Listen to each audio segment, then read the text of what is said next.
The Moto X is an interesting phone because we all had this hype from Google, we were really excited to see it, and it was billed as the anti-iPhone, but really it's just a mid-range phone that wants to be a really big deal. And it's hard to see why. There's not a lot of great specs, the screen isn't market leading, apart from voice control, why should we really care about it?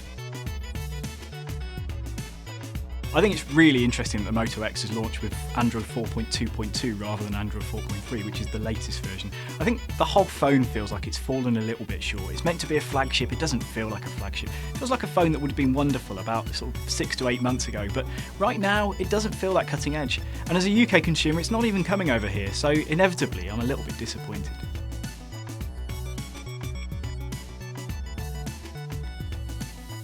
The Moto X is the perfect example of the dangers of pre-release hype. Now it's here, everyone's asking, where's Android 4.3? Where are the decent specs we were hoping for? Some of the features are nice, like the customization options are cool, but do people want a phone that's listening to them all the time? It seems now people are more concerned about their privacy and security.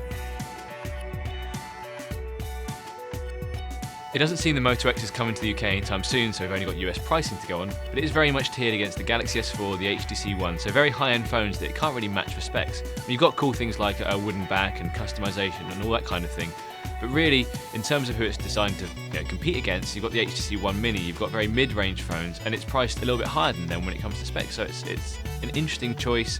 I don't really see what Motorola is going for, and you expect a lot more from Google.